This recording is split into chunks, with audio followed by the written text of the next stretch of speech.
বাড়াই দেয়, আমার কলটা বাড়াই দেয়, আমার কলটা কই দিয়ে গেল কিসবে, আমার মামা দিয়ে গেল কিসবে। ষাটোর্ধ্ব জীবননেশা কিছুটা মানসিক প্রতিবন্ধী ছেলের মৃত্যুর সংবাদে থানা চত্বরে এভাবেই বিলাপ করছেন।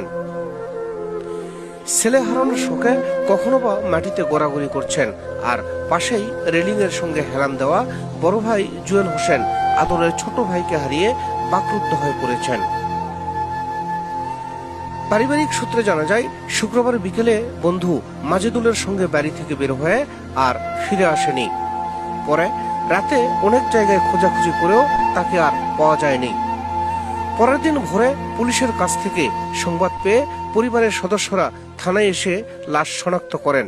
স্বজন ও পাড়া প্রতিবেশীরা বলছেন, অনেকটা শান্ত স্বভাবের কিশোর, বাদশার কারো সঙ্গে শত্রুতা নেই, তবে কেন তাকে হত্যা করা হলো তার সুষ্ঠু বিচার চাই।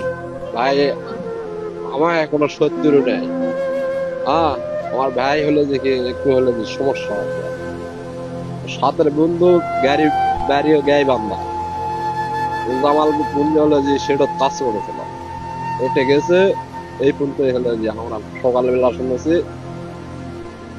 মারা গেছে। এখন হলো যে ওর দিন আমরা খবর শূন্য 9 জন বলে বাড়ি ঘরের বাড়ি দিলে তা মেরেছে, মেরে ফেল দিয়ে গেছে বিলের ফাঁকা। আর ওক মেরেছে, ওক মারার পর সিগারেটের হলো যে মনে করছে ও মারা গেছে, সিগারেটের আগুন দিয়ে উপর ঠাসা দিছে, ওই আর হলো যে কি ব্যবস আছে তো আর চেতন পায়নি। এই জন্য হলো যে এই 9 জনের খবর হলো এটা আছে, ওই বাড়ি ঘর সব ছিল, বাড়িতেই মেরে ফেলতেছে। এর আমি হলো যে সুষ্ঠু বিচার চাই ভাই, আর ভাই নিষ্পাপ, এই 9 জনের এক ব্যাটি যায় ভাই।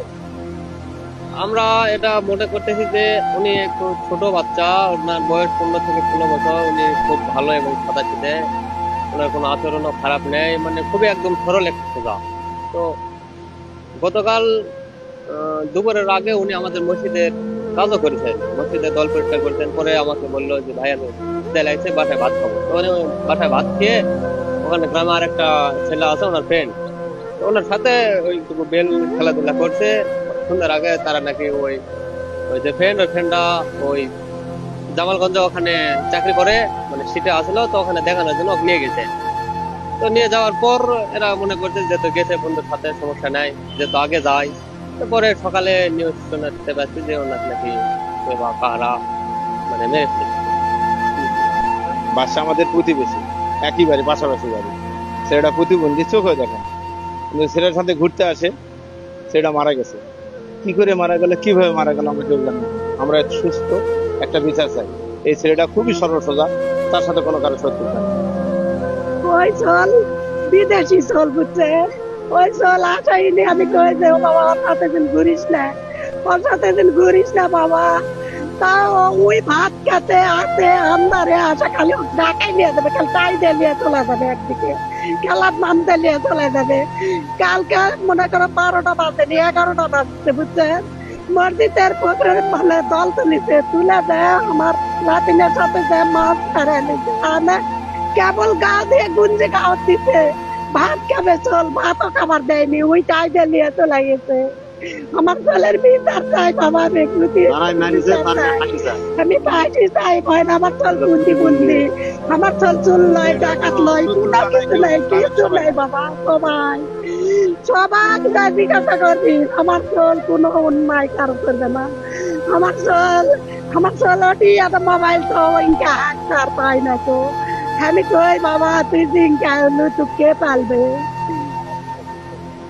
আমি কারা হত্যা করলো এখন আমি তো চোখটা দেখিনি, ওই দেখা লেগে তো ওই হত্যা করেছে, ওই হত্যা করেছে, ওই হত্যা করেছে, ওই তারা কেউ নয় বাবা। ওই সারাদিন আমার চলে পিছিয়ে কৃষক থাকে, কৃষক থাকে। এখন কে হত্যা করলো, সেই হত্যা হয় ওই ধরা দিবে, নয়তো ওই করেছে বাবা।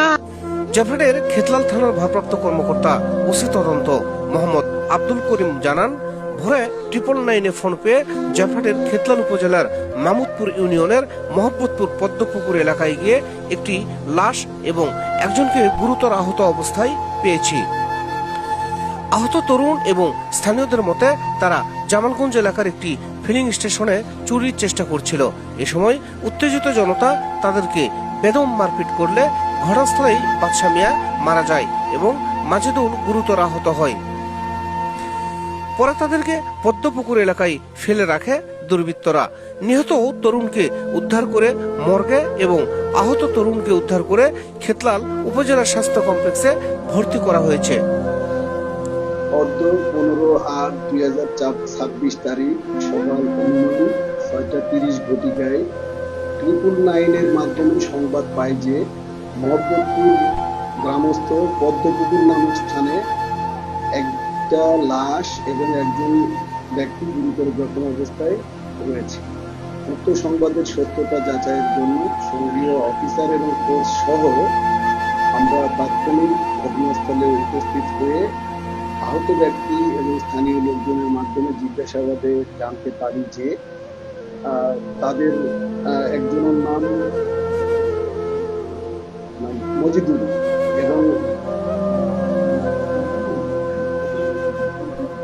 আচ্ছা এই দুজনকে জামালগঞ্জ 4 রাস্তায় পেট্রোল পাম্পে চুরি করার জন্য ঢোকার সময় জনগণ সন্দেহজনকভাবে মারপিট করে তাদেরকে হুন্ডা জুড়ে এনে ঘটনাস্থলে ফেলে রেখে যায়।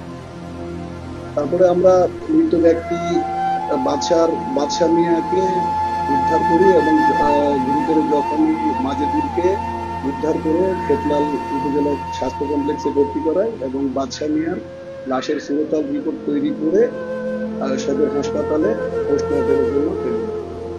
এই বিষয়ে আমাদের প্রকাশ্য এবং গোপনে তদন্ত অব্যাহত রয়েছে। তদন্ত সাপেক্ষে আইনগত ব্যবস্থা গ্রহণ করা হবে। খেতলাল উপজেলা স্বাস্থ্য কমপ্লেক্সের ইমার্জেন্সি বিভাগের মেডিকেল অফিসার ডাক্তার এহতে শামুল হক বলেন, পুলিশ হেফাজতে মাজেদুল নামে এক তরুণ হাসপাতালের 3 তলায় পুরুষ ওয়ার্ডে ভর্তি আছে। তার একটি এক্সরে করা হয়েছে, তবে সে এখন শঙ্কামুক্ত। ওনার একটা পেশেন্ট নিয়ে আসেন, যে পেশেন্টটা আমরা পাই পুরো শরীরে কাদা মাখা। ওনার রাইট টেম্পোরাল রিজনে একটা কাট ইনজুরি আছে প্রায় 4 সেন্টিমিটারের মতো। এটা আমরা সেলাই করে দিচ্ছি এবং এটা ড্রেসিং করা হবে। এবং এর সাথে পেশেন্টের বাম হাত খোলা আছে। এই বাম হাতে আমরা এক্সরে করতে দেই এবং এই এক্সরেতে ওনার একটা ফ্র্যাকচার পাওয়া গেছে বাম হাতে। এই ফ্র্যাকচারের জন্য আমাদের নেক্সট প্ল্যান হচ্ছে যে ওনাকে প্লাস্টার করা। এছাড়া পেশেন্টের সকল ভাইটাল নর্মাল আছে। শরীরে একটু ব্যথা আছে প্রচন্ড, আমরা ব্যথার জন্য পেইন কিলার দিয়ে রাখছি। এছাড়া পেশেন্ট স্টেবল। নিহত বাদশা মিয়া খেতলাল উপজেলার আলমপুর ইউনিয়নের আদর্শপাড়া গ্রামের জামাল হোসেনের ছেলে এবং মাজেদুল ইসলাম একই গ্রামের ইব্রাহিম হোসেনের ছেলে। শাহিদুল ইসলাম সবুজ, জয়পুরহাট।